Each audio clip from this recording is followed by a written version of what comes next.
হৃদয় জয় হৃদয় জয় হৃদয় সমবেত ভক্তবৃন্দে চরণ আমার কোটি কোটি দণ্ডবত প্রণিপাত, কোটি কোটি দণ্ডবত প্রণিপাত, কোটি কোটি দণ্ডবত প্রণিপাত।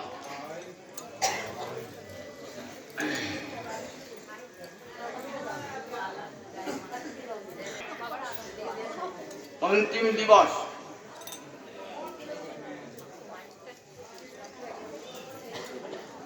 এই 9টি দিন ধরে গীতার অনেক কথায় আলোচিত হলো, আর অনেক কথায় অনালোচিত হয়ে রইল।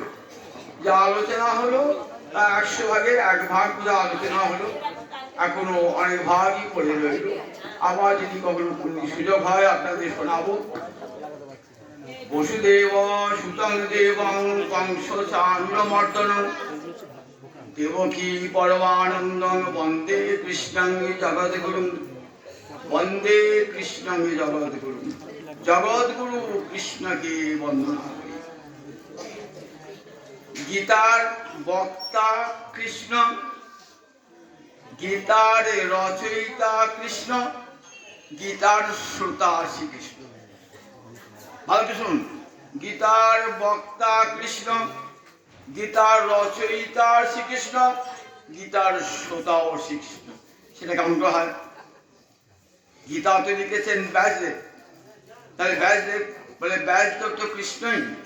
মুনি নাম অপ্যহং ব্যাস। বিভূতি যোগ করেছেন তো, বিভূতি যোগে ভগবান কি বলছেন? মুনিদের মধ্যে আমি ব্যাস। তাহলে তিনি ব্যাস রূপে গীতা রচনা করেছেন। আবার শুনছেন কে? অর্জুন। বিভূতি কি হচ্ছে? পাণ্ডবানাং ধনঞ্জয়, পাণ্ডবদের মধ্যে আমি ধনঞ্জয়। তাহলে শুনছেন যিনি, তিনিও কৃষ্ণ। আমার বক্তা তো শ্রীকৃষ্ণ বটে। তাহলে কৃষ্ণই বলছেন, কৃষ্ণই গীতা রচনা করেছেন, আবার কৃষ্ণই শুনছেন। বসুদেব সুতং দেবং কংস চাণ্ডমর্দনং দেবকী পরমানন্দং কৃষ্ণং বন্দে জগদ্গুরুং। গোবিন্দকে জগদ্গুরু কেন বলা হয়েছে? শ্রীমদ্ ভাগবতে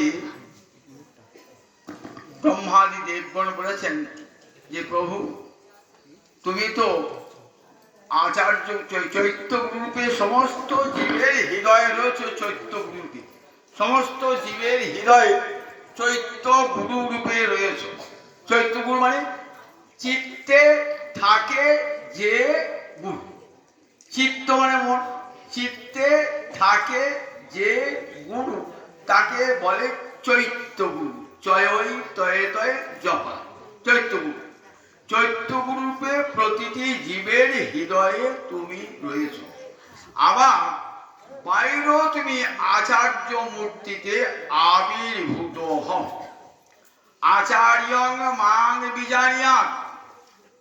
দ্বাদশ স্কন্ধে বলছেন উদ্ধব, আমাকেই আচার্য রূপে জানবে, আমি গুরু রূপে জগতে যাই। জীবের নিস্তার লাগি নন্দসুত হরি, ভুবনে প্রকাশ হাহানে গুরু রূপ ধরি। জীবকে নিস্তার দান, সংসার সাগর পার কাটবার জন্য গোবিন্দই আবার গুরুমূর্তি ধারণ করে আসেন। তাই আমরা বলি গুরু আর কৃষ্ণ অভিন্ন, কারণ ভগবান কৃষ্ণই এক মূর্তিতে গুরু রূপে আবির্ভূত হন। তিনি সমস্ত জগতের গুরু। তাই বন্দে কৃষ্ণং জগদ্গুরু। বসুদেব সুতং, বসুদেবের পুত্র রূপে তিনি আবির্ভূত হয়েছিলেন। বসুদেব শব্দের অর্থ কি? দেখবেন ভাগবতে বলা আছে সত্যং বিশুদ্ধং বসুদেব সদ্যিতং। বিশুদ্ধ সত্যগুণকে বলা হয় বসুদেব। বিশুদ্ধ সত্যগুণ, সত্য রজ তম 3টে গুণ রয়েছে। তো সত্যগুণটাকে আমরা উৎকৃষ্ট গুণ বলি। এই সত্যগুণটা কিন্তু বিশুদ্ধ সত্যগুণ নয়, এটা মলিন সত্য। কেন? এর সঙ্গে রজতম মিশিয়ে আছে, তাই এটা মলিন সত্য। মলিন সত্যের উপরে বিশুদ্ধ সত্য, এটি গুণাতীত অবস্থা। যেখানে বিশুদ্ধ সত্যের প্রকাশ, সেইখানেই ভগবানের আবির্ভাব। বসুদেব এবং দেবকী বিশুদ্ধ সত্যের মূরতি। বিশুদ্ধ সত্যই মূর্তি ধারণ করে দেবকী বসুদেব রূপে আবির্ভূত হয়েছেন, তাই সেখানেই ভগবানের প্রকাশ হয়েছে। বসুদেব বসুদেব কংস চানুর মর্দনম, কংস এবং চানুরকে মর্দিত করেছেন, দমন করেছেন, বিনাশ করেছেন। কংসের ধনুর যজ্ঞে ভগবান শ্রীহরিকে নিয়ে গেলেন অক্রূর রথে করে। বিশাল ধনুর যজ্ঞ হচ্ছে, সামনে একটা হাতি আছে, তার নাম কুবলয়া পীর। হাতিটার নাম কুবলয়া পীর। কুবলয়া মানে নীল পদ্ম, আর আপির মানে ভূষণ। নীল পদ্ম যার মাথার ভূষণ, হাতিটা সাজিয়ে রেখেছে হাতিটাকে। হাতিটাকে এমন শিক্ষা দেওয়া আছে যে কৃষ্ণ যেই যজ্ঞশালায় প্রবেশ করতে যাবে না, তুই সুরে করে 10 বছরের ছেলেটাকে ধরে আছড়িয়ে মেরে দিবি। গোবিন্দ জানেন সবই। যখন ঢুকতে যাবেন না, তখন ভগবান কি হলেন? ভগবান একটি সরু ছুঁচের মতো হয়ে গেলেন, সরু ছুঁচ। সুরের পাশ যেমন করে গড়িয়ে গেলেন, আর ধরতেই পারলো না কুবলয়া পীর। অনর অনিয়ান মহত মহিয়ান। গোবিন্দ এইটুকু হতে এত বড় হতে পারেন। বামন হয়ে গেলেন, বলির কাছে দান চাইতে, কত বড় হয়ে গেলেন বলি একবার। এইটুকু মাছ হয়ে গেলেন সত্যব্রত মুনির হাতে। কত বড় মাছ সাগরেও জায়গা হয় না। তাহলে মহত মহিয়ান, আবার অনরপি অনর, ক্ষুদ্র হতে ক্ষুদ্রতর ক্ষুদ্রতম পর্যন্ত হতে পারেন ভগবান। উত্তরার পেটে যখন ঢুকলেন, ওই গোবিন্দকে বিশ্বরূপ দর্শন করিয়েছেন। কুরুক্ষেত্রের যুদ্ধে কত বড় রূপ, অর্জুন যার আদি মধ্য অন্ত দেখতে পায়নি, তিনি ঢুকলেন মা উত্তরার পেটে কত ছোট হয়ে।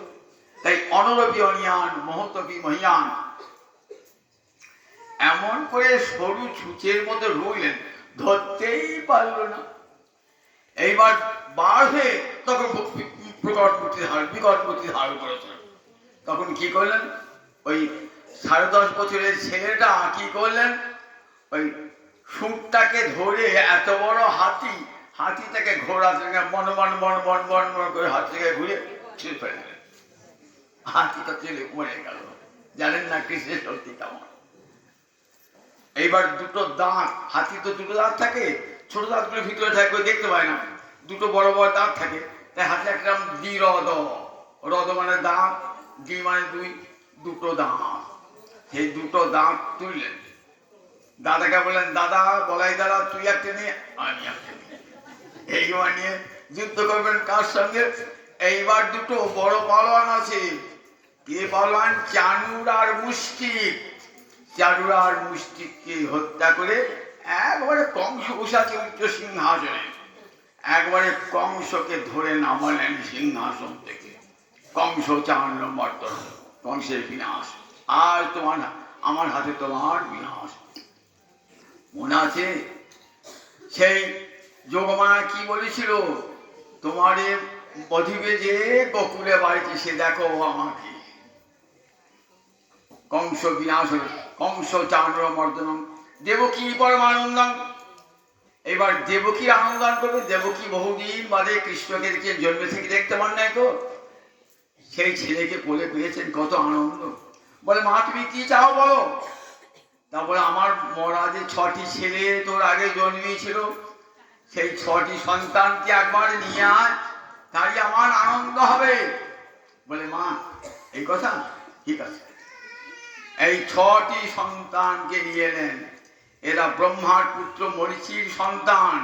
ব্রহ্মাকে দেখে উপহাস করেছিল, তাই ব্রহ্মা এদিকে অভিশাপ দিয়েছিলেন যে কংসের হাতে তোমাদের মৃত্যু হবে, এবং কৃষ্ণের কৃপায় আবার তোমাদের পুনরায় দেবলোকে তোমরা ফিরে আসবে। দেখুন সেই 6টি পুত্র আবার ফিরে এলেন। ফিরে এসে কি করেন? কৃষ্ণ আগে মাতৃপক্ষের স্তন্য পান করলেন। মাতৃপক্ষের স্তন্য পান করলেন, জন্মী পান করেন নাই। কেন? কেন? দেবকী কে বলুন দেখি? দেবকী হলেন কৈকেয়ী। রামচন্দ্র যখন ফিরে এলেন না, তখন সব ঘরে ঘরে আলো জ্বলছে অযোধ্যার, কৈকেয়ী ঘরটা অন্ধকার। মাথাটি নামিয়ে আছে। ঢুকলেন, বললেন মা আমি রাম এসেছি, তোমাকে প্রণাম জানাই। মা মাথাটা তুলছেন না। একবার তোলো মা, মা একবার তোলো না, আমার টাকা সাড়া দিচ্ছে না। তা বলে বল তুই আমার সন্তান হয়ে জন্মাবি। বললেন মা কথা দিলাম আমি তোমার সন্তান হয়ে জন্মাবো, কিন্তু তোমার স্তন্য দুগ্ধ পান করব না। জন্মী স্তন্য দুগ্ধ পান করেন নাই, যশোদার স্তন্য দুগ্ধ পান করেছেন। যশোদা চ মহাভাগা বাবুয়স্তনম হরি। জিজ্ঞাসা করছো মহারাজ পরীক্ষিত জিজ্ঞাসা করছেন যশোদা কি এমন ভাগ্য করেছিল যার স্তন্যপান করেছেন ভগবান শ্রীহরি।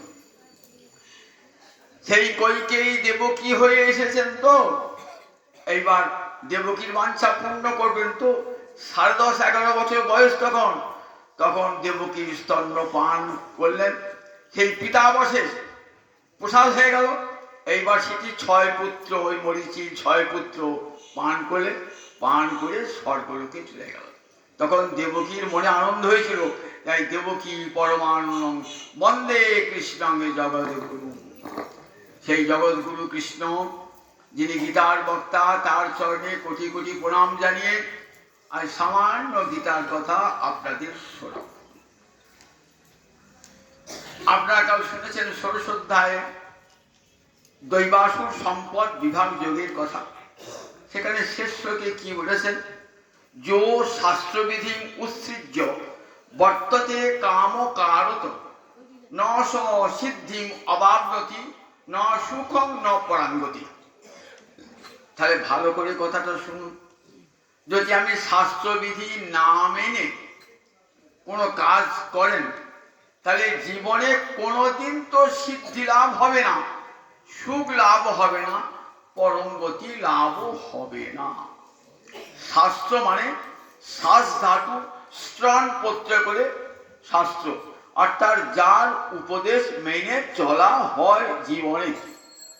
জীবনে সুখ শান্তি পেতে গেলে, সিদ্ধি লাভ করতে গেলে, মনুষ্য জীবনের লক্ষ্যে পৌঁছাতে গেলে শাস্ত্র শাসন আমাদের সবাইকেই মেনে চলতে হয়।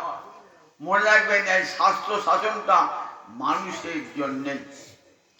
তো যে শাস্ত্রবিধি উৎসৃজ্য, এই শাস্ত্রবিধিকে লঙ্ঘন করে নিজের স্বেচ্ছা মতো আচরণ করে কামকারত ন স সিদ্ধিম অবাপ্নতি, জীবনে কোনোদিন সে সিদ্ধি লাভ করবে না। ন সুখং ন পরাঙ্গতি, সুখ পাবে না, পরমগতিও লাভ হবে না। এইবারটা অর্জুন প্রশ্ন করেছেন, প্রভু অনেক মানুষই আছে যাদের অন্তরে শ্রদ্ধা আছে, শাস্ত্রবিধি লঙ্ঘন করে, কিন্তু শাস্ত্রবিধি জানে না বা আলস্যবশত শাস্ত্রবিধি মানতে পারে না, কিন্তু শাস্ত্রকে অমান্য করে না। তাদের যে শ্রদ্ধাটা, শ্রদ্ধা কম। এই নিয়ে শুরু হলো সপ্তদশ অধ্যায়। অধ্যায়টির নাম কি? শ্রদ্ধা ত্রয় বিভাগ যোগ। মনে রাখবেন এই শ্রদ্ধাই কিন্তু সাধনার প্রাণ। শ্রদ্ধা যদি না থাকে তাহলে জ্ঞান কর্ম ভক্তি যোগ কোনটাই হয় না। সৎ মানে হৃদয়, আর ধা মানে ধারণ করা, হৃদয়ে ধারণ করে রাখা। কোন বাক্য? গুরু বাক্য, শাস্ত্র বাক্যকে হৃদয়ে ধারণ করে রাখার নামই হলো শ্রদ্ধা। গুরু বেদান্ত বাক্যেষু বিশ্বাস এব শ্রদ্ধা।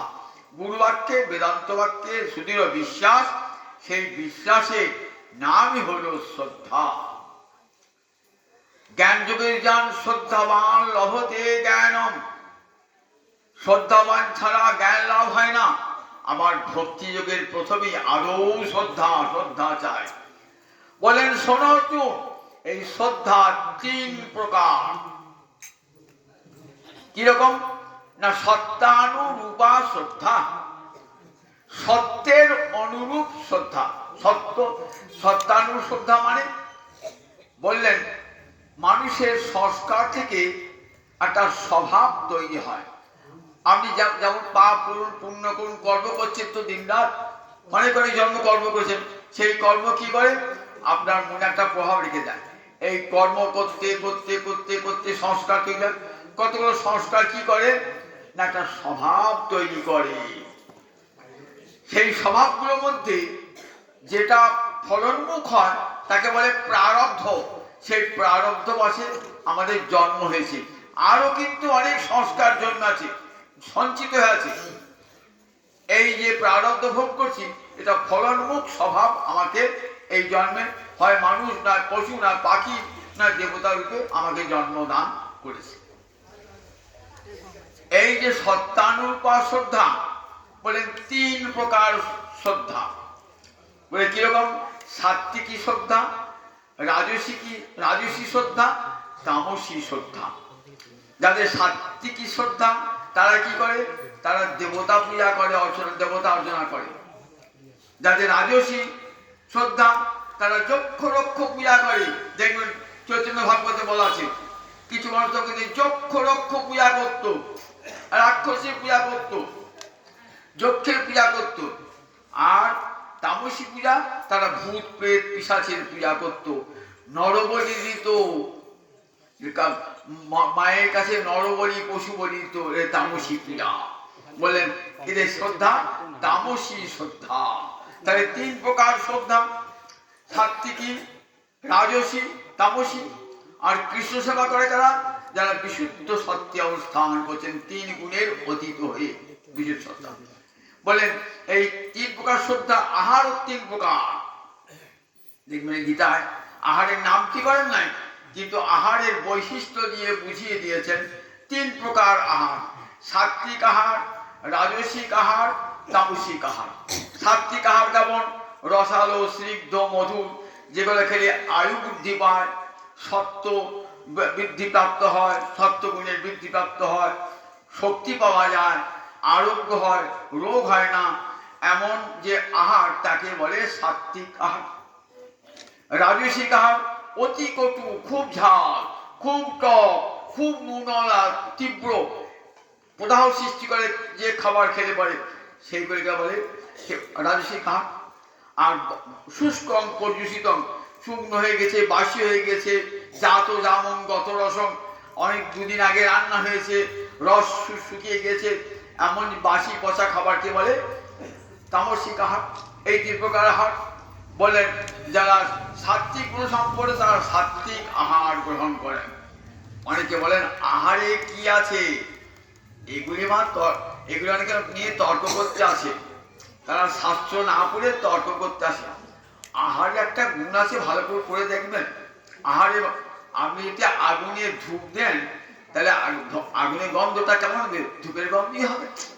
তেমনি এই যে বৈশ্যানল অগ্নি পেটে জ্বলছে, যে আগুনে আহার দিচ্ছে না, সেই আগুনে যদি অমেধ্য অপবিত্র আহার দেন তাহলে কখনো কিন্তু শ্রদ্ধা আসতে পারে না, ভগবানের শ্রদ্ধা কখনই আসতে পারে না। সেই জন্য বারবার শাস্ত্র আহার শুদ্ধির কথা বলেছেন। আহার শুদ্ধ সত্য সংশুদ্ধি, সত্য সংশুদ্ধ ভ্রুয়ানুসিদ্ধি।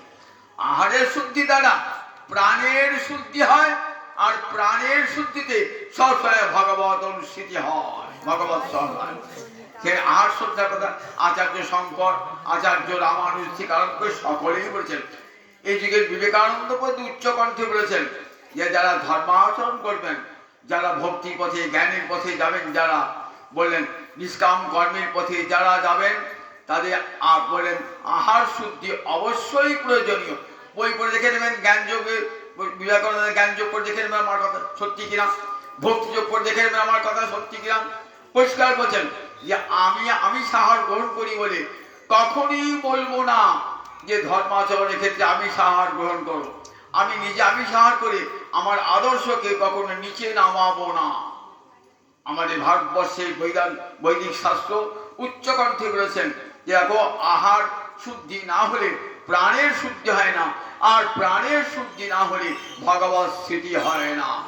যে আহার শুদ্ধি অবশ্যই আবশ্যিক। আমি একটা গল্প শোনাই। আচার্য শঙ্কর শিবের অবতার, তো আচার্য শঙ্করকে এক চণ্ডাল নিমন্ত্রণ করলেন। আচার্য শঙ্কর কি বলতেন? সর্বম খলিদম ব্রহ্ম, জগতের সবই ব্রহ্ম। তাই ভাবলেন আমি যে চণ্ডাল, আমি নিমন্ত্রণ করেছি কি আমার হাতে খাই কিনা, তবে জানবো সর্বম খলিদম ব্রহ্ম। নিমন্ত্রণ করেছেন, আচার্য নিমন্ত্রণ গ্রহণ করেছেন। চণ্ডাল আর কি খাবে? চণ্ডাল তো মাংস খাবে, শুকরের মাংস। ভোজনের পাত্র পেতে দিয়েছেন, আচার্য ভালো অসুখ পেতেছেন। আচার্য আসছেন দেখছে একটা কুকুর এসে সেইখানে ওই খাবারটা খেতে আছে। কুকুরটাকে ঝাঁটা দিয়ে তার আছে। আচার্য তো এলেন না, জানতে গেলেন পরে। আচার্য আপনি গেলেন না কেন? আপনার জন্য বললেন কেন আপনি গিয়েছিলাম? কুকুর গেছিলেন? ওই যে কুকুরটা ওই তোর আহারে মুখ দিচ্ছিল, তুই ঝাঁটার বাড়ি মেরে তাড়ালি, আমি তো সেই কুকুরটা। তুই আমি কুকুর? বলে হ্যাঁ, তুই তো কুকুরের খাদ্য দিয়েছিলি, তাহলে আমাকে কুকুর না খেতে আমি মানুষ খেতে পারি না, মানুষ হয়ে যাবো কেউ করে। কুকুরের খাদ্য দিয়েছিলি তাই কুকুর হয়ে গিয়েছিলাম, ওটা তো মানুষের খাদ্য নয়, কাজে আমি মানুষ হয়ে যাই না। শিক্ষা দিলেন জগৎকে, দেখো যেহেতু তো কুকুরের খাদ্য মাংস, তাই সেটাই মানুষ হয়ে খাবো কেমন করে? আচার্য রামানুজ বলেছে দেখো আহারের জাতি দোষ আছে, স্পর্শ দোষ আছে, আশ্রয় দোষ আছে। যার তার কাছে, রামদাস বাবাজি বলতেন যেখানে সেখানে খাবে না, যেখানে সেখানে। বলে বিষয়ীর অন্ন খাইলে মলিন হয় মন, মলিন চিত্তেতে না হয় শ্রীকৃষ্ণ শরণ। অহংকার দর্প অভিমান দেখিয়ে যে আমরা কে ভোজন দিচ্ছি, বললেন গোবিন্দই তো খায় নাই তার গৃহে, তুমি তার গৃহে খাবে কেন? কেউ না। সে আহার বলে বিষয়ী ব্যক্তি চরিত্রহীনা রমণীর হাতে একজন খেয়েছিলেন, দেখো তার চিত্তে বিকার দেখা দিল। বললেন দেখো নিশ্চয়ই তুমি কোনো ভ্রষ্ট রমণীর হাতে, ভ্রষ্টা রমণীর হাতে খেয়েছো, তাই তোমার চিত্ত চাঞ্চল্য করছে। সেদিন আহারের জাতি দোষ, আশ্রয় দোষ, এগুলি সব আমাদের রামানুজ আচার্য বলেছে। দেখবেন আহারের একটা অংশ কি হয় না, আমার দেহে রসদত্ত তৈরি হয়, আর একটা অংশ কি করে না বর্জ্য পদার্থকে বার হয়ে যায়, আর একটা অংশ মন তৈরি করে, সুন্দর মন তৈরি করে সুন্দর আহারে। সব শোনেন, সাত্বিক আহারে সাত্বিক মন তৈরি করে দেয়। সেই জন্য সাত্বিক আহার যারা ভক্তি পথে, বিশেষ করে যারা ভক্তি পথের যাত্রী বা জ্ঞান পথের যাত্রী, তাদের কিন্তু সাত্বিক আহারটা অবশ্যই প্রয়োজন। যদিও সাত্বিক আহার বর্তমান যুগে অনেক ক্ষেত্রে খুব কষ্টকর হবে, তবু চেষ্টা করবেন যাতে বৈশাখ মাসে খাবো না, কার্তিক মাসে খাবো না, মাঘ মাসে খাবো না, একাদশী দিন খাবো না, বৃহস্পতিবারে খাবো না। এমনি করতে করতে অভ্যাস হয়ে যাবে। কৃষ্ণ ভজন করবেন আর আহার শুদ্ধি থাকবে না, সেটা তো হয় না। অনেক গলায় মালা করে অশুদ্ধ আহার গ্রহণ করেন, অত বড় পাপ করেন না। যদি খান মালাটা খুলে কিনে খাবেন, কিন্তু চেষ্টা করবেন মালা গলায় দিয়ে না খেতে, কখনো খাবেন না। আহার শুদ্ধি বড় দরকার। তাই আহার শুদ্ধি সর্বাগ্রে প্রয়োজন। এই ভক্তি আর যে অগ্রসর থেকে আহার শুদ্ধি সর্বাগ্রে প্রয়োজন। তাই ত্রিবিধ আহার বলেন, ত্রিবিধ তপস্যা, তপস্যাও তিন প্রকার। যে সাত্বিক তপস্যা, রাজসিক তপস্যা, তামসিক তপস্যা। হিরণ্যকশিপ তপস্যা করেছে, তো আমার নরনারায়ণী তপস্যা করেছে, দুটো তপস্যা এক। হিরণ্যকশিপ তপস্যা পৃথিবীকে ধ্বংস করবার জন্য, অত্যাচার করবার জন্য, তাহলে সে তপস্যা তামসিক তপস্যা হবে, সে তপস্যা এক হলো। আবার দেখুন নরনারায়ণ তপস্যা করছেন পৃথিবীর মঙ্গল কামনার জন্য তপস্যা করছেন, ভূদেবদেব তপস্যা করছেন পৃথিবীর মঙ্গল কামনার জন্য, তাহলে দুই তপস্যা এক নয়। তাহলে সাত্বিক রাজসিক তামসিক তপস্যা পৃথক পৃথক তপস্যা। বলেন যজ্ঞ, যজ্ঞ তেমনি তিন প্রকার। বললেন সাত্বিক যজ্ঞ, তামসিক যজ্ঞ, রাজসিক যজ্ঞ, তিন প্রকার যজ্ঞ আছে। বললেন দেখো যারা ফলাকাঙ্ক্ষা ত্যাগ করে যজ্ঞ করে, মহারাজ যুধিষ্ঠির যজ্ঞ করেছেন, কিন্তু কোনো ফলাকাঙ্ক্ষা না করে শ্রীগোবিন্দ প্রীত হবেন এই উদ্দেশ্যে করেছেন যজ্ঞ। দেখবেন মহাভারতে নাহং কর্ম ফলাকাঙ্ক্ষী, জানো রাজপুত্রী ইয়াকে বলেছেন আমাদের দ্রৌপদীকে, আমি কর্মফল জন্য, যোগ্য ফল লাভের জন্য যজ্ঞ করি নাই, গোবিন্দ তুষ্ট হবেন তাই আমি যজ্ঞ করেছি। তার এই যজ্ঞটা হলো কি যজ্ঞ? এই যজ্ঞটা হলো তার সাত্বিক যজ্ঞ। গীতার যজ্ঞটাকে কেমন বলতে করেছে দেখুন। গীতা যজ্ঞকে ওই শুধু অগ্নিতে আহুতি রাখি যজ্ঞ বলেন নাই, বললেন জগতের প্রতিটি সমস্ত কার্য, ক্ষুদ্র কার্যকে যজ্ঞে পরিণত করা যায়। যজ্ঞ মানে তো ত্যাগ, ভগবানের উদ্দেশ্যে ত্যাগ, মানে বিশ্বের সকল কল্যাণের উদ্দেশ্যে ত্যাগ। একটা মহাভারতী উপাখ্যান শুনেছেন, একটা নকুল যুধিষ্ঠির রাজসহ যজ্ঞে এসেছে, এসে বারবার গড়াগড়ি দিচ্ছে আর বলছে এই যজ্ঞ যজ্ঞই না, এই যজ্ঞ যজ্ঞই না। যুধিষ্ঠির ভাবছে এত বড় যজ্ঞ করলাম, দিয়দান ভূজ্যদান, আর এই যজ্ঞ যজ্ঞই নয়, এই যজ্ঞ যজ্ঞই নয় বলছে। তখন নাই যজ্ঞ যজ্ঞই নয়। তো আচ্ছা বলো তো নকুল, কেন এই যজ্ঞ যজ্ঞ না? বলছেন দেখছেন আমি কিন্তু অন্য নকুল থেকে পৃথক। আমার দেখে দেহটা আধখানা সোনা আর আধখানা নকুলের মতো, তাই বুঝতে পারছেন তো? বলে আমি একটা যজ্ঞে গিয়েছিলাম, সেই যজ্ঞেতে গড়াগড়ি দিয়েছিলাম, গড়াগড়ি দেওয়ার ফলে আমার দেহটা আধখানা সোনার হয়ে গেছে আর আধখানা স্বাভাবিক নকুলের মতো আছে। শুনবেন সে কথা? বললেন এক ব্রাহ্মণ একবার ভীষণ দুর্ভিক্ষ, এক ব্রাহ্মণ 7 দিন কিছুই খান নাই। 7 দিন বাদে ভিক্ষা করে সামান্য একটু ছাতু পেয়েছেন। ব্রাহ্মণের পত্নী, ব্রাহ্মণের পুত্র, পুত্রবধূ 4 জনে খেতে বসেছেন। এমন সময়তে একটা ভিক্ষুক এলো, আমি তো কিছুই খাই না, যদি কিছু দেন। অতিথি সেবা পরম ধর্ম। ব্রাহ্মণ নিজের আহারটা দিয়ে দিলেন। 7 দিন বাদে উপবাসী, নিজের আহারটা দিয়ে দিলেন। বলে আমার তো পেট ভরলো না, সামান্য একটু ছাতুতে কি পেট ভরবে? তখন ব্রাহ্মণের পত্নী ভাবলেন আমি তো সহধর্মিনী, স্বামীর ধর্ম পালন করা আমার কর্তব্য, নিজের আহারটা দিয়ে দিলেন, তাতেও পেট ভরলো না। তখন পুত্র ভাবছেন পিতার ধর্মে সাহায্য করা পুত্রের ধর্ম, এই যেহেতু পুত্র বেশিছি, তিনি তার নিজের আহারটা দিলেন, পুত্রবধূ নিজের আহারটা দিলেন, 4 জন দিলেন, 4 জনই মারা গেলেন। ওই ব্রাহ্মণের পত্নী, পুত্র, পুত্রবধূ।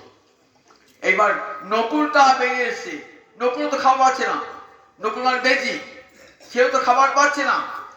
মানুষের আহার নাই, বেজি আহার কি করে হবে?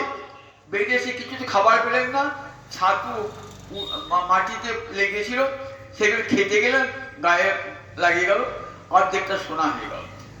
তারপরে ভাবছেন আবার এমন যজ্ঞ কোথায় পাবো যেখানে গেলে বাকি অর্ধেকটা সোনা হবে? ওই যে ব্রাহ্মণ, ওই যে 4 জনকে, ব্রাহ্মণ পত্নী, ব্রাহ্মণের পুত্র, পুত্রবধূ 4 জন যে ওই ভিক্ষুক অতিথিকে খাওয়ালেন, কত বড় যজ্ঞ বলুন একটা? এটা যজ্ঞ না? এটা একটা যজ্ঞ। আমরা বাড়ির দূরে একটা ভিখারি কাঁদছে, বলছে বাবা আমি 3 দিন খাই নাই। তখন আপনার কর্তব্য কি? আপনার নিজের আহারটাই তাকে যদি দেন, এটা একটা বড় যজ্ঞ হয়ে গেল। আবার আগুনে ঘি ঢেলে কি যজ্ঞ হবে, কি পুণ্য লাভ হবে? ওই যে দরিদ্র মানুষটিকে, অভুক্ত মানুষকে খাওয়ালেন, এটা বড় যজ্ঞ। একটা লোক শীতে কাঁপছে, চাদর নাই, ভালো জামা নাই, আমরা চাদরটা দিয়ে দিলেন। বলে এর চেয়ে আর বড় যজ্ঞ কি হবে? বলে সব যে বড় যজ্ঞটি গীতা এই যজ্ঞে নামিয়ে নিয়েছেন। বলছেন দেখুন, যে নিজের জন্য রান্না করে নিজে খায়, সে পাপ খায়, সে পাপ। যজ্ঞ শিষ্টাসীন বলে মুচ্চন্তে সর্ব কে বিষয়। বললেন যারা যজ্ঞাবসে মানে ভগবানকে দিয়ে, অতিথিকে দিয়ে, দুর্গত ভিখারিকে দিয়ে শেষে যে খায়, সেই অমৃত ভোজন করে, সে দিবসাসী হবেন নিত্য। বলে অমৃত ভোজন হয়, সেটা অমৃত ভোজন। আর কাউকে না দিয়ে যে খায়, সে প্রতিমূর্তি অঘ পাপ ভোজন করে প্রতিমূর্তি। তাই গীতা কি বলেছেন? গীতা বলেছেন দেখো এর চেয়ে বড় যজ্ঞ আর হয় না। গীতা দিয়েছেন, গীতা না পড়লে মানুষ হওয়া যায়? শুনুন দেখি একবার, কতখানি উদার চরিত্র। তাই বিশ্বের সব মানুষ পরমাদরে গীতাকে মুখে করে রেখে দিয়েছেন। এত বড় মনুষ্যত্বের বিকাশ আর কোনো শাস্ত্র পড়লে হয় না। তোমার পাশে একটা ভিখারি কাঁদছে, তাকে একটা লোক রোগী অসুস্থ, চিকিৎসা হচ্ছে না, তোমার সামর্থ্য আছে 2 টাকা দিয়ে সাহায্য করলে, এর চেয়ে আর বড় যজ্ঞ কি হয়? বলেন সবচেয়ে বড় যজ্ঞ কি জানো? বলেছেন দেখো, পরব্রহ্মে নিজের আত্মাকে অর্পণ করাই সবচেয়ে বড় যজ্ঞ। এর চেয়ে আর বড় যজ্ঞ হয় না। গোবিন্দ চরণে আত্মসমর্পণের মতন যজ্ঞ আর হয় না। ব্রহ্মার্পণং ব্রহ্ম হবি ব্রহ্মাঙ্গ ব্রহ্মণাহুতং শেষ রক্ষিত করবে। কি সুন্দর করে যজ্ঞ তত্ত্ব বুঝিয়ে দিয়েছেন। আমরা যজ্ঞ বলি বুঝি কাঠ পড়াতে হবে, ঘি ধরাতে হবে, আর অনেক বৈদিক মন্ত্র উচ্চারণ। গীতা বলেন না, এই যজ্ঞ হল সাত্বিক যজ্ঞ, যে যজ্ঞেতে মানুষকে তুষ্ট করা যায়, এত বড় যজ্ঞ। এই বিশ্বটাই তো যজ্ঞ। সকলে কিছু কিছু ত্যাগ করুন। ত্যাগের ফলে যজ্ঞ মানে ত্যাগ। আমার সুখটা ত্যাগ করে যদি করে, আমি সুখ ভোগ করছি আর একজন দুঃখ ভোগ করছে, তার দুঃখের অংশটা আমি গ্রহণ করুন, তবে তো আমি মানুষ। গীতায় সব শিক্ষা আমি দান করেছে। বলেন এইভাবে যে এই শ্রদ্ধাটা কি হয়? তপস্যা, আহার, দান। বলেন 3 প্রকার দান: সাত্বিক দান, রাজসিক দান, তামসিক দান। সব কথা বিস্তার করে বলতে পারছি না, কারণ সময় সংকট, 18 দান বলতে হবে। একটা একটু শুনে নেন, বই পড়ে ভালো সব জেনে নেবেন। বলেন 3 প্রকার দান: সাত্বিক দান, তামসিক দান, রাজসিক দান। সাত্বিক দান কিরকম? আমার দান করা কর্তব্য, দান করে আমি বুক করে বলে 1 টাকা দান করেছি, আমি নামটা লিখে দাও। বলে ও দান দানই হলো না, ও দান দানই হলো না, নিজের নামটা বড় করে ভরা করে নিলাম, আমি 1 লক্ষ টাকা দান করেছি। কত বড় দান! বলে দাতব্যমিতি যদ্দানম দিয়তে। বলে আমি উপকার চাই না, নামও চাই না, এমনি দান করলাম। দান করা উচিত আমার আছে, আমার দান করা উচিত, আমার কর্তব্য, তাই দান করলাম। দানের দ্বারা আমার ধন শুদ্ধ হবে। রাজসিক দান কিরকম? বলে যে দান, ওইটা সাত্বিক দান, যে দান করা উচিত আমি দান করলাম, কিন্তু গোপনে কাউকে জানালাম না, নিজের নাম প্রতিষ্ঠা যশের জন্য নয়। আর রাজসিক দান, যেখানে আমি একজন দান করলাম, দান করে তার প্রতি উপকার নেব। আমি কি দান করলাম? একজন প্রতিভাশালী ব্যক্তি, বড় রাজনৈতিক ব্যক্তিত্ব, তাকে দিলাম 5 লক্ষ টাকা, কারণ আমার 5 কোটি ব্লাড মানি আছে, সেটা যাতে রক্ষা পায় তার জন্য তোমাকে দান করলাম। দেখেছেন, এ দান দান নাকি রাজসিক দান হলো। তামসিক দান হলো আবার একজন মদ্যপান করবে, বারে নাচবে, সে হেসে তাকে টাকা দিলেন, বলেন এ তো তামসিক দান হলো। এই সব দান কখনো দ্বারা ভগবান প্রীত হন না।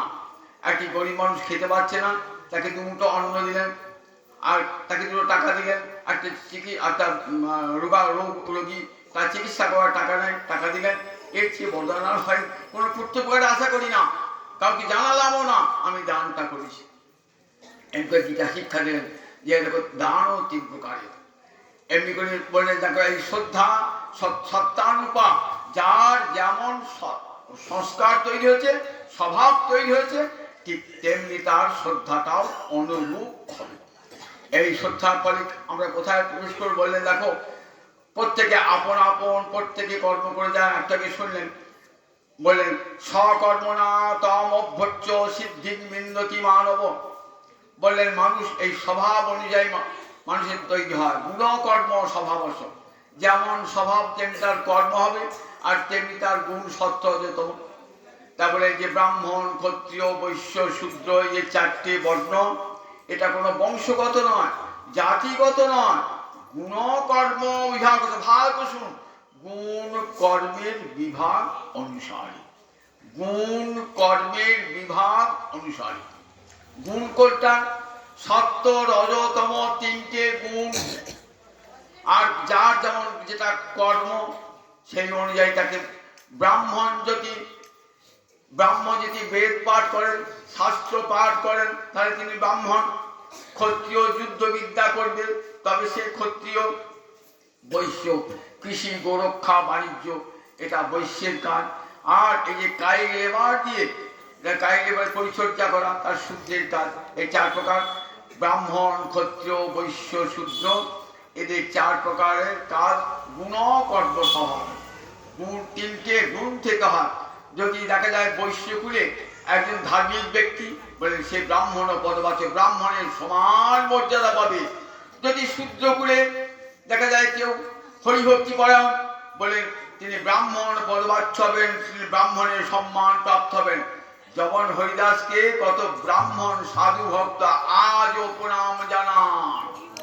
হনুমান তো বানর, তাকে সবাই আগে প্রণাম জানান। বানরকে কেউ প্রণাম জানায়?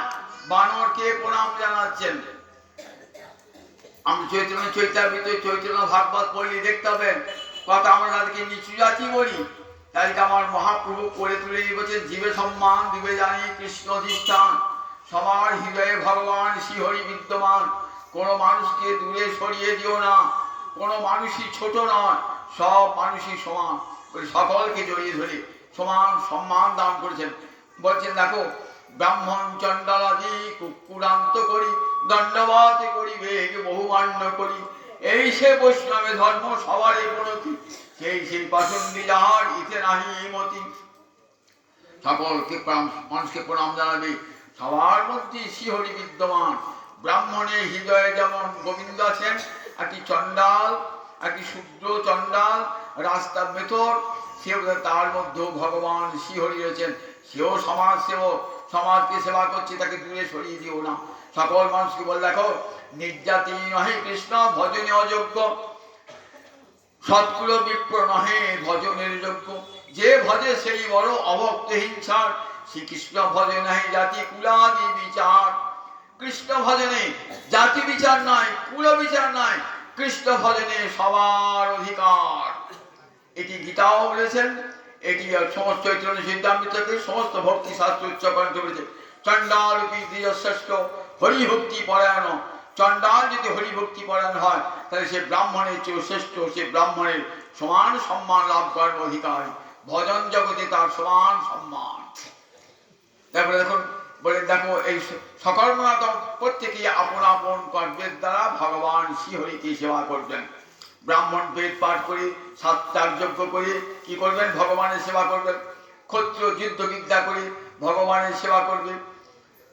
বৈশ্য কৃষি গোরক্ষা বাণিজ্য করে ভগবানের সেবা করছেন। আবার যারা শূদ্র কায়িক পরিশ্রম দিয়ে ভগবানকে সেবা করবেন। এই চারটে থাকলে একটা পূর্ণাঙ্গ সমাজ তৈরি হয়। কেউ ছোট কেউ বড় নয়, সকলেই সমাজ সেবা করছেন আপন আপন স্বভাব অনুসারে। এটাই গীতা বক্তব্য লিখেছে, এখানে গীতা বলেছেন। তাই বলে দেখো, সকল আপন আপন কর্মের দ্বারা তাকে সিদ্ধি লাভ করবে। নিজের কর্মের দ্বারা অর্জুন, তুমি তোমার নিজ কর্ম ক্ষত্রিয় ধর্ম, এই ক্ষত্রিয় ধর্মের দ্বারাই তুমি সিদ্ধি লাভ করবে। তুমি যে সিদ্ধি লাভ করতে চাও, তোমার এই কর্ম। তুমি যুদ্ধ করতে চাইছো না, মোহবশত অহংকার বশত। বলেন দেখো, এই অহংকার এই মোহ ত্যাগ করে নিজ কর্মের দ্বারা ভগবানকে সেবা করতে হবে। রাজধর্ম তোমার ধর্ম পালন করা কর্তব্য। এমনি করে অর্জুনকে বলে দেখো, চতুর্বর্ণের এই এই এই স্বভাব, এই গুণ যে চতুর্বর্ণ হয়। তুমি একটা ক্ষত্রিয় বর্ণ করেছো, ক্ষতার চায়তে ইতি ক্ষত্রিয়। প্রজাগুলিকে ক্ষত্রিয় থেকে রক্ষা করা তোমার পরম ধর্ম। ওঙ্কার তত্ত্ব ব্যাখ্যা করে কি বললেন? বলে ওং তৎসদিতি, বলে ব্রহ্মণ ত্রিবিধ নির্দেশ স্মৃত। ওং তৎসৎ, এই তিনটেতে কি বোঝায়? ওং মানে ভগবান, তৎ মানে জীব, সৎ মানে জগৎ। ভগবান, জীব, জগৎ, এই নিয়ে গোটা আমাদের ভারতবর্ষে সব শাস্ত্র। ওঙ্কার হল ভগবানের নাম। ওঙ্কার মহাবাক্য বলা হয়েছে, প্রণবতস্য বাচক। ভগবানকে ডাকবো কি বলে? ভগবানকে ডাকবো ওম বলে। একদল মানুষ আছেন অত্যন্ত গোড়াতে বলে, মেয়ের যেন ওম উচ্চারণ করুন। এখন দেখুন, গীতা পাঠ তো সবার অধিকার, কারণ যদি গীতা পাঠ করতে চাই ওম তো তেমন বলতে হবে না। কারণ এই শ্লোকটির মধ্যে আছে ওম তৎসদিতি ব্রহ্মণ ত্রিবিধ স্থিত। তাহলে আমি যদি ওমটা না বলি, অঙ্গে যাই যদি নম বলি, অনেক বলে তো ও নম বলবেন, দুটোই মানে আলাদা। ওম বলবে নম, তাহলে যদি নম বলি তাহলে ছন্দ থাকবে, ছন্দ থাকলো, ছন্দ থাকবে না, তাহলে পাপ হয়ে গেল, পাপ হয়ে গেল। দেখবেন গীতাতে 2-3 জায়গায় ওম আছে। কাজে এতদ আলম্বনং শ্রেষ্ঠং, এতদ আলম্বনং পরং, এতদ আলম্বনং জ্ঞাত্বা ব্রহ্মলোকে মহীয়তে। ভগবানকে উপাসনার এর চেয়ে শ্রেষ্ঠ আর কিছু নাই। ওঙ্কারের দ্বারা উপাসনা, বেদমাতা বারবার বলছেন, ওঙ্কারের দ্বারা ভগবানের উপাসনা, এটাই ভগবানের সর্বশেষ কি হলো? ভগবানের সর্বশ্রেষ্ঠ উপাসক। তা দেখুন ওঙ্কারটি শুধু পুরুষে বলবে বা শূদ্রে বলবে না তা তো নয়, বলে ওঙ্কার সবার জন্যে। ওঙ্কার ভগবানের নাম, ভগবানের নাম উচ্চারণ করবার শক্তি সবার। এটাও চলছে নাকি? ভগবানের নাম উচ্চারণ করবার, ভগবানের নাম উচ্চারণ করবার, ভগবানের নাম উচ্চারণ করবার সবার অধিকার ওঙ্কার। এখানে গীতায় ভগবান পরিষ্কার করে দিলেন, ওম তৎসৎ ব্রহ্মকে পরব্রহ্মকে ওঙ্কার ওম তৎসৎ এই নামে অভিহিত করবে। এই সব উপদেশ তারপর ভগবান কি বলছেন? ভগবান বলছেন, দেখো অর্জুন, আমি তোমাকে এটা গুচ্ছাত গুচ্ছতম সব কথা বলে দিলাম। এইবার শোনো, তোমার একটি শেষের দিকে পরম গুচ্ছতম কথা বলছি। সর্বগুচ্ছতম সিনুমে পরম বচন, সবচেয়ে গুচ্ছতম বচন একটা শোনো আমার কাছে। গুচ্ছ গুচ্ছ গুচ্ছতর গুচ্ছতম, গুচ্ছ মানে গোপন কথা, গুচ্ছতর মানে অধিকতর গোপন কথা, গুচ্ছতম সবচেয়ে গোপন কথা, কিন্তু সর্ব আবার কথার সর্বগুচ্ছতম সিনেমে পরম বচন, সর্বগুচ্ছতম বচন শ্রবণ করো। কথাটা কত গুরুত্বপূর্ণ দেখুন। সিনেমে পরম বচন, অর্জুন তো শুনছেন। শোনো, ভালো করে কান পেতে শুনতে হবে, ভালো করে কান পেতে শুনতে হবে। শোনো অর্জুন, ভক্তামাম অভিজানাতি জাবান যস্যাপি তত্ত্বত ততমাং তত্ত্বত জ্ঞাত্বা বিশতে তদ অনন্তরম। জানো অর্জুন, ভক্তা মাম অভিজানাতি, ভক্তি শব্দের তৃতীয় এক বচনে ভক্তা, এইটি হলো করণকারকের তৃতীয়া। করণকারকের তৃতীয়াটা কখন হয়? সাধকতমং করণং। আর আমাদের পাণিনি তার ব্যাকরণে বলেছেন অষ্টাধ্যায়ীতে যে সাধকতমং করণং, অর্থাৎ একটা ক্রিয়ার সাধনের যেটা সবচেয়ে বড় সাধক তাকে বলে কর্ম। যেমন কাঠুরিয়া, কাঠুরিয়া কুড়ুল দিয়ে গাছ কাটছে, তো আমি বাংলায় উদাহরণ দিচ্ছি, কাঠুরিয়া কুড়াল দিয়ে। তাহলে কাঠুরিয়া দুটো, তার ঠিক আছে, কুড়ুল আছে, কুড়ুলের বাটটা আছে, হাতটা আছে, তিনটে কর্ম আছে। কোনটা সবচেয়ে সাধকতম? ওই কুড়ুলের ফলাটা। হাতটা থাকলেও গাছটা কাটা হবে না, কুড়ুলের বাটটা থাকলেও হবে না, ফলাটাই একমাত্র ওই সাধকতম। তাই দেখুন, ছেদটা কুঠারেন কাষ্ঠং চিরত্তি, এই কুঠারের তৃতীয়া বিযুক্ত হয়েছে। তাই ভক্তামাম অভিজানাতি, একমাত্র ভক্তির দ্বারাই আমাকে সর্বতোভাবে জানা যায়। আমার কত লীলা, আমার কত ধাম, আমার পরিকর সব ততমাং তত্ত্বত জ্ঞাত্বা বিশতে তদ অনন্তরম। আমাদের তত্ত্বত জানা হয়। দেখো, আমি তত্ত্ব জানা আর তত্ত্বত জানা দুটো পার্থক্য আছে। আপনি জানেন গরুর দুধকে সবাই জানে, এবার দুধ থেকে ছানা, ঘি, মাখন তৈরি হলো, তো সেটা হলো তত্ত্বত জানা। ভগবান রসবিগ্রহ, তো কত প্রকারে ভগবান বৃন্দাবনে লীলা করেছেন।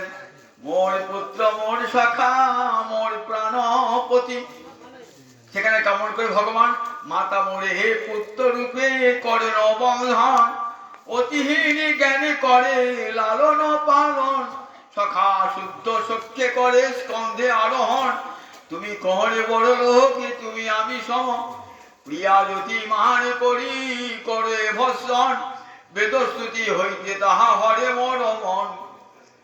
কত রূপে ভগবানের লীলা।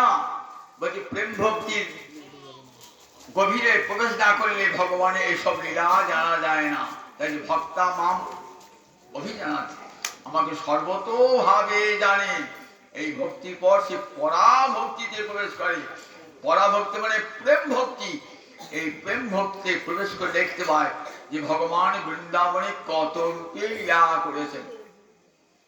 মা যশোদা তাকে বাঁধছেন, শ্রীরাম সুদাম তাকে, শ্রীরাম সুদাম কি করছেন? শ্রীরাম সুদামকে কাঁধে নিচ্ছেন, কাঁধে চড়ে কাঁধে চড়ায় করে কিরারণ, গোবিন্দের কাঁধে চাপছে শ্রীরাম সুদাম।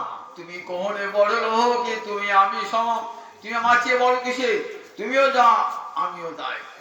আবার দেখুন, প্রিয়া জ্যোতি মান করি করে ভৎসন, চন্দ্রাবলীর কুঞ্জতে রাধারানী কুঞ্জে এসেছেন, তাড়িয়ে দিচ্ছেন, যাও হি মাধব যাহি কেশব মা বদ কইত বাদম, যাও যাও মাধব, যাও যাও কেশব, কপট কথা বলো না। যে ভগবানকে যোগী পায় না যোগ সাধনে, জ্ঞানী পায় না জ্ঞান সাধনে, আর সেই ভগবানকে প্রত্যাখ্যান করছেন ব্রজগোপীরা। এই যে রসগভীরে প্রবেশ কখন হয়? বললেন রসগভীরে প্রবেশ কখন হয়? বললেন যখন প্রেম ভক্তি ভক্তিকে পরাভক্তিতে প্রবেশ করে, প্রেমাঞ্জন ছুরিত ভক্তি বিলোচনের সন্ত সদৈব হৃদয়ে এসে বিলয় করেন। প্রেমের কাজল মাখা নয়নে দেখছেন বৃন্দাবনে কেমন শ্যাম সুন্দর শিখি বিচ্ছ গুঞ্জা বিভূষণ গোপবেশতি ভঙ্গিম মুরলী বদন। দেখছেন ভগবানকে, সেই মুরলী বদন কৃষ্ণকে গোপবেশ ভগবানকে দর্শন করছেন। কার? বলেন এই প্রেমে মাখা নয়নী, প্রেমের অঞ্জন মাখা নয়নী ভগবানকে দর্শন করছেন। এই ভগবত দর্শন। তাই সব শেষে কথা দেখো অর্জুন বলে, দেখো মনমনা ভব মদভক্ত মজ্জাজি মাং নমস্কুরু। শোনো অর্জুন, আর কিচ্ছু করতে হবে না, আমি তোমাকে বলে দিই, তোমার মনটা আমাকে দিয়ে দাও। বলছেন ঠাকুর চঞ্চলং হি মন কৃষ্ণ, তোমাকে মনটা দেবো কেমন করে? মনটা তোমাকে দেবো কেমন করে? তা বলছেন কেন? মন যে চঞ্চল, বায়ুর মতন সুদুষ্কর, তাকে নিরোধ করা মনকে প্রমাথি। চঞ্চল হি বড় কৃষ্ণ, প্রমাথি মানে চিত্ত বিক্ষেপকারী, বলবৎ, খুব শক্তিশালী। সে মনটা তোমাকে দেবো কি করে?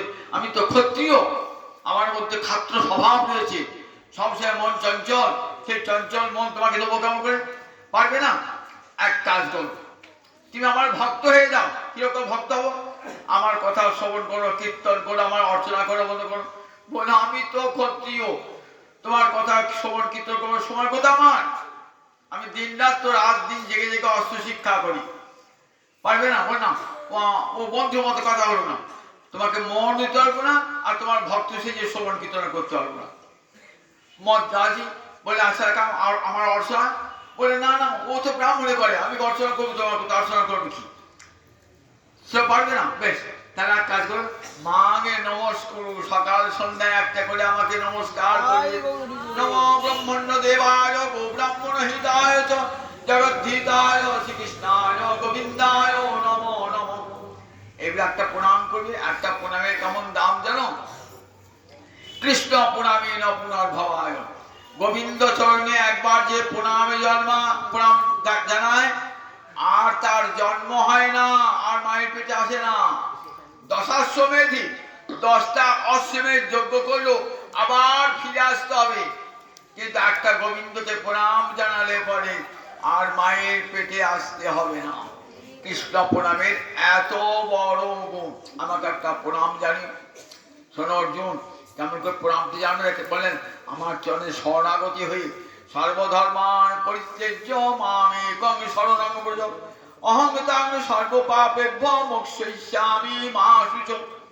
আরম্ভ হলো শুচস্য, অসচ্চানন্দ শুচস্তং, শেষ হলো মা শুচ দিয়ে। মা শুচ দিয়ে শেষ হলো। সর্বধর্ম বলে তোমাকে এত ধর্মের কথা মনে রাখতে হবে না, একটা ধর্মের কথা মনে রেখে দিও। সব পরিত্যাগ করে আমার চরণে আশ্রয় গ্রহণ। একমাত্র নিজেকে দেখে বলছেন মাম একং, একমাত্র আমার চরণে শরণাগতি গ্রহণ করো। যদি কোনো অন্য ধর্ম পরিত্যাগ করার জন্য যদি কোনো পাপ হয়, আমি তোমাকে সব পাপ থেকে মুক্তি দান করব। এই একং শরণং ব্রজ। একটা গল্প শুনাই। এক রাজা বিদেশে যাবেন, তার অনেকগুলি রানী আছে, তো তার রানীকে বলছে এখন বিদেশে যাবো, কার কি আনতে হবে একটা তালিকা দাও। তা বড় রানী, মেজো রানী, সেজো রানী সব বড় বড় তালিকা দিয়েছেন কি কি আনতে হবে। ছোট রানী শুধু একটা এক লিখে দিয়েছেন। এইবার রাজা গিয়েছেন, রাজা গিয়ে মন্ত্রী বা সঙ্গে যারা থাকে বলে দেখো রানীদের কি কি অর্ডার আছে, ফরমাইশ আছে, সব কিনে না। কিনে দিয়েছেন। ছোট রানী দেখেছে একটা বলছে, একটা ছোট রানী কিছু কিনতে পারলেন না। রাজা ফিরে এলেন, ফিরে এসে সবাইকে সব রানী ঘরে ঘরে সব যা যা চেয়েছেন দিলেন। ছোট রানীকে বললেন আচ্ছা তুমি এক লিখেছো, তোমার যদি আমি কিছুই আনতে পারলাম না, এক লিখেছো একটা কি বলে বুঝতে পারলে না, রাজা হয়ে এত বড় রাজ্য চালাচ্ছে বুঝতে পারলে না, একটা কি জানো, আমি একমাত্র তোমাকেই চাই, আর কিছুই চাই না। ঠিক ভক্ত যিনি বলবে তোমার কাছে ভক্তি চাই না, মুক্তি চাই না, কিছুই চাই না, অষ্টসিদ্ধি নবনিধি কিছু চাই না, হে গোবিন্দ আমি কেবল তোমাকেই চাই। তখন এলো শরণাঙ্গ ব্রজ, তখন হলো ভগবানের চরণে এই যে ভগবানের শেষ উপদেশ বললেন, সর্বধর্মান পরিত্যজ্য মাম একং শরণং ব্রজ অহং তাং সর্বপাপেভ্যো মোক্ষয়িষ্যে মা শুচি। নিজেকে দেখিয়ে বলছেন একমাত্র আমার চরণে, হে গোবিন্দ আমি তোমার চরণে শরণাগত হলাম। শরণাগত হওয়ার 6টা লক্ষণ। আনুকূল্য সংকল্প, তোমার প্রতির জন্যে যা যা করবে তাই করব, তোমার যা প্রতিকর নয় সেগুলো বর্জন করবে, প্রাতিপুরুষ বর্জন। তুমি একমাত্র রক্ষী সত্যি বিশ্বাস, তুমি একমাত্র রক্ষা করতে পারো এই বিশ্বাস অন্তরে থাকবে। তুমি ভক্তিত্বে বর্ণন তথা একমাত্র তুমি জগতের রক্ষাকর্তা, এইটি আমার অন্তরে যেন দৃঢ় বিশ্বাস হয়। আত্মনিক্ষেপকার পণ্যে আমি নিজেকে তোমার চরণে চিরকালে অর্পণ করে দিলাম।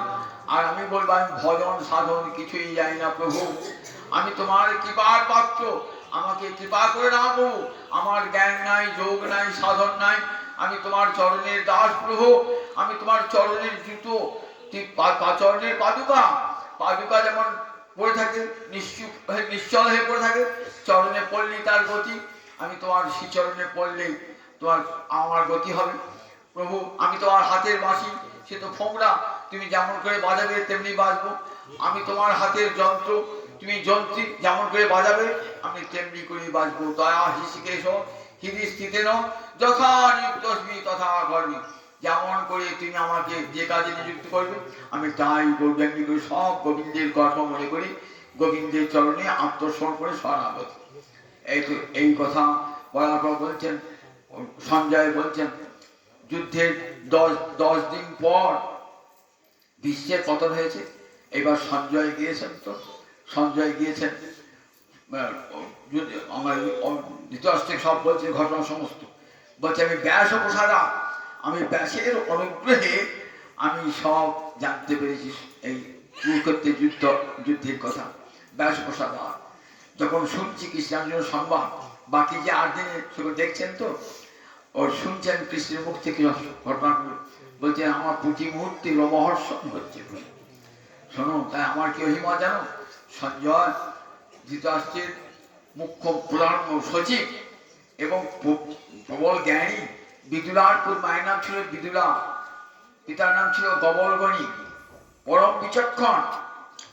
ধৃতরাষ্ট্রের কাছে থাকতেন, ধৃতরাষ্ট্রকে কি উপদেশ, সৎ উপদেশ দান করতেন সব সময়তে, যে আপনার পুত্রগণ অত্যাচারী, তাদেরকে যুদ্ধক্ষেত্রে ফিরিয়ে আনুন, বিপদ তাদের যে দুর্যোধন দুঃশাসনের জন্যে চরম বিপদ নেমে আসছে, আপনি পিতা হয়ে কেন তাদেরকে নিষেধ করছেন না। বারবার এই কথা সঞ্জয় বলতেন। পাণ্ডবেরা কেমন জানো, পাণ্ডবেরা কেমন জানো, তারা কৃষ্ণাশ্রিত, তাদেরকে কেউ অমঙ্গল করতে পারবে না মহারাজ। তাদেরকেও যত্র কৃষ্ণ যত্র ধনুর্ধর অর্জুন, যেখানে কৃষ্ণ আছেন, ধনুর্ধর অর্জুন আছেন, সেখানে সব বলে, সেখানে জয়, সেখানে ঐশ্বর্য, সেইখানে ধ্রুবানীতি, সেখানে শ্রী, সেখানে বিজয়, সব সেখানে। মহারাজ শত চেষ্টা করলেও কোনো মতে আপনার পুত্রদের জয় হবে না, পুত্রগণকে নিবৃত্ত করুন। সঞ্জয়ের কথাও ধৃতরাষ্ট্র শোনেন নাই, অবশ্যই যেন চালিত হয়েছেন ওই পরিণতির দিকে চালিত হয়েছেন। বললেন এই গীতা তাই সংসার সাগরম ঘোরম, সেই বলি সঞ্জয় থামলেন, অর্জুন শোনালেন ধৃতরাষ্ট্রকে সমস্ত গোবিন্দের বাণী। এই বাণী আমরা দেখতে পাই গীতার বাণী সব সঞ্জয়ের বাণী। বললেন সংসার সাগরম ঘোরম তর্তুমিচ্ছতি যৌনর, এই সংসার সাগর যদি পার হতে চাও তাহলে এই গীতাকে আশ্রয় করো, এই গীতাকে আশ্রয় করে সংসার সাগর পার হবে। সমস্ত সাধু মহাত্মা বলেছেন এরকম গীতাকে সম্বল করে জীবন পথে চলো। বিবেকানন্দ সবসময় মাথার পাগড়িতে সবসময় একটা ছোট্ট গীতা থাকতো মাথার পাগড়িতে সবসময়। সাধু মহাজনগণ বলেছেন সবসময় গীতাকে সঙ্গে রাখবে, কোনো বিপদ আপদ হবে না। আমি একটা এই ভূতের গল্প বলে শেষ করব, আজ পাঠ শেষ করব। ভূতের গল্প বলে একজন পুরুষ একটা বিয়ে করেছে একটা মেয়েকে, মেয়েটি কিন্তু আসলে ভূত, কিন্তু সে বুঝতে পারে ভূতরা তো বিভিন্ন রূপ ধারণ করে। ভূতেরা এক সুন্দর রমণী বেশি এসে বিয়ে করেছে, বুঝতে পারছেন তুই স্বাভাবিক রমণীর মতো ব্যবহার করছে, আসলে কিন্তু সেটা ভূত, নারী রূপ ধারণ করে হয়েছে। এইবার একদিন রাত্রেবেলাতে স্বামী স্ত্রী শুয়ে আছে, তো দুই একটা হারিকেন জ্বলছে। তা হারিকেনটা দেখেছে, হারিকেন দেখেছেন তো, একদিন হারিকেন থাকতো, হারিকেনটা শিকাগুলো বেশি হয়ে গেছে, কালো কাঁচটা কালো যাচ্ছে, বলছে কমিয়ে দাও তো। তা একটু দূরে আছে তো, তাহলে একটু বউকে উঠে গিয়ে নিবুতে হবে তো। দেখছে ও হাতটা লম্বা, একবার অবাক হয়ে তাকিয়ে দেখছি, বাবারে মানুষের হাতটা তো লম্বা হয় না, ওই কোণে রয়েছে হারিকেনটা, আর হাতটা লম্বা হয়ে চলে গেল। ভয় হয়ে গেছে, কিছু বলতে পারছেন যে গলাটা মেরে দেয়, এখন বলতে পারছেন না, কিচ্ছু বললেন না, মনে মনে চিন্তা করছেন কি হয় কি হয় চিন্তা করছেন। এই বাবাকে কি তাড়ানো যায়, কি করে তাড়ানো যাচ্ছে না, ভূত তো তাড়ানো যাচ্ছে না। তখন একদিন গিয়েছে এক কবিরাজের কাছে, কবিরাজ ওষুধ দিয়ে স্ত্রী অত মাথা গোলমাল করা দোষী দিয়েছেন, কিন্তু একটা গিটার ছেঁড়া করা, কবিরাজ চোখে দেখতে পেতে পার না, একটা গিটার বই ছিঁড়ে পুড়িয়া দিয়ে পুড়িয়া করতেন ডাক্তাররা, কবিরাজরা ওষুধ দিয়েছে গুঁড়ো পুড়িয়া, ওই গিটার পাতা ছিঁড়ে পুড়িয়া করে দিয়েছে। সে নিয়ে এসে পুড়িয়াটা নিয়ে এসে খাটে বসেছে, বৌমার ঘর ঢুকতে পারছে না, এই ঘরে এসো, বউকে ডাকছে। তা বলছে ওই তো পকেটে ফেল না, পকেটে যেটা আছে তো ফেলে দাও, পকেটে ওষুধ আছে তো, ওটা ওষুধ আর কি হবে, ওটা না ফেললে আমি যাবো না, ওটা না ফেললে আমি যাবো না, কি যেতে চাইছে না। তখন ভাবছি দেখি কি আছে, দেখছে না গিটার পাতা ছেলা, ভারী হলো ওষুধ পেয়ে গেলাম, ওষুধ পেয়ে গেলাম, আর আমি পকেট থেকে গিটার পেটা ফেলে দেবো না, তুমি ঢোকো দেখি, আর ঢুকবে না। বৌমা ঢুকতেই বলো না, বলে যেখানে জানি গীতাটা নিয়ে ঘুরি করবেন, গীতার পাতা শেয়ার পাতা নিয়ে, আর শেষকালে বউ শেষকালে বাড়ি সারতে বাধ্য। এই ভূত প্রেত পিশাচ সব দূর হবে, সমস্ত ভয় থেকে মুক্ত হবেন, সঙ্গে একটা গীতা রাখবেন। যেখানে যাবেন না, দেখলেন না তোমার প্লেন অ্যাক্সিডেন্ট হলো তো, সেখানে কি হলো, একটা লোক বেঁচে গেল, কারণ তারা যে গীতা ছিল বলে বেঁচে গেল। যে যেখানে যাবেন না, ওই গীতাটি সঙ্গে করে, যদি গীতা না নেন, গীতার শেষ একটি লিখবেন একটা কাগজে, সর্বধর্মান পরিত্যজ্য মামেকং শরণং ব্রজ অহং তাং সর্বপাপেভ্যো মোক্ষয়িষ্যামি মা শুচি। ওটি লিখে একটি কাগজে লিখে পকেটে পুড়ে, ঝোলায় পুড়ে, ব্যাগে পুড়ে, শাড়ি খুঁতে বেঁধে যেখানে যাবে যান, একবার নির্বিঘ্নে, আর কোনো ভয় আপনাকে তাড়া করবে না। বড় দুর্ঘটনা হয়ে গেল, যে অনেক লোক মরে গেল, আমি কি যেমন তেমনি আছে। গীতা মায়ের এত কৃপা, এত শক্তি গীতার, আজও এই বিজ্ঞানের যুগে বিশ্বাস করেন, গীতার যিনি বিশ্বাস, দেখুন এই যে এত বড় দুর্ঘটনায় ট্রেন সব মরে গেল, তো তুই যে লোকটা কাছে গীতা ছিল সে মরল। হ্যাঁ দেখুন গীতার কেমন শক্তি, বাড়ি থেকে বেরোবেন গীতা গীতা গীতা বলে বলবেন, সকালে উঠবেন গীতা গীতা গীতা বলে, সন্ধ্যাবেলা করে বিছানায় স্মরণ করে, রাত্রেবেলায় গীতা গীতা বলে করবেন, প্রতিদিন একটু একটু করে গীতা অধ্যয়ন করবেন। আর ওই ব্রাহ্মণের মতন যখন গীতা পড়বেন না, সেই মহাপ্রভু দেখে সেই ব্রাহ্মণটাকে দেখবেন আমরা সামনে রথের সারথি হয়ে গোবিন্দ কি করছেন, জ্ঞান মুদ্রা ধারণ করে গোবিন্দ তত্র বেত্রকে বাণে অর্জুনকে উপদেশ দান করছেন। এই মূর্তিটি ধ্যান করবেন, ধ্যান করে গীতাটি পড়েন, প্রতিদিন পড়বেন গীতা। গীতা সুন্দর স্বভাব, সুন্দর চরিত্র দেখবেন, বাড়ির ছেলে মেয়ে সব সুন্দর করে বলবেন, গোটা গোটা সংসারটাই দেখবেন, গোটা সংসারটাই বৃন্দাবন হয়ে গেছে গীতা। সেই জন্য বলছেন গীতা প্রতিদিন গীতা পাঠ, গীতা সুবিধা কর্তব্য কি মন্যয় শাস্ত্র বিস্ত্রয়ী ইয়াসন পদ্মন আবশ্য মুখপদ্ম নিশ্চিতা। মহাপ্রভু গদাধরকে গীতা দিয়েছিলেন, নিজে হাতে গীতা লিখে গদাধর পণ্ডিত, এই ভরতপুরের গদাধর পণ্ডিতকে আজ আছে দেখবেন মহাপুর নিজ হাতে লেখা গীতা আজও ভরতপুরে আছে, দেখে আসবেন মহাপুর লেখা। কত ভালোবাসছেন মহাপুর গীতাকে, জড়িয়ে ধরেছেন সে ব্রাহ্মণকে, তুমি যথার্থ গীতা পাঠক। তাই গীতা সর্বত্র আলোচিত হোক, সর্বত্র গীতার প্রচার হোক, তবে মানুষের মধ্যে কল্যাণ নেমে আসবে, বিশ্ব মানবতা, বিশ্ব ভ্রাতৃত্ববোধ, বিশ্ব মৈত্রী জাগরিত হবে একমাত্র গীতা পাঠের দ্বারা। যথার্থ সুন্দর সমাজ গড়ে উঠবে। আজ 9 দিন ব্যাপী গীতার অনেক আলোচনা হলো, কিন্তু অনেকাংশেই অনালোচিত হয়ে রইল। আমরা বাড়িতে একটু করবেন, আমার যদি কোনো সুযোগ হয় আবার গীতা জয়ন্তী হবে এখানে। আবার আমরা বলে রাখছি যে চৈত্র মাসে রামনবমী হবে না, আমাদের খুব ইচ্ছা এবার রাম জন্ম জয়ন্তী পালন করা। 3-4 দিন ধরে রামায়ণ জয়ন্তী হবে এখানে। আর জ্যৈষ্ঠ মাসে চৈতন্য জয়ন্তী এই মন্দিরই হবে, কারণ এত লোক অন্য কোনো মন্দিরে ধরবে না। এইখানে হবে রাম জন্ম জয়ন্তী এবং চৈতন্য জয়ন্তী। যদি আপনারা সহযোগিতা করেন তাহলে এইখানে আমরা পুরো জয় নিতাই।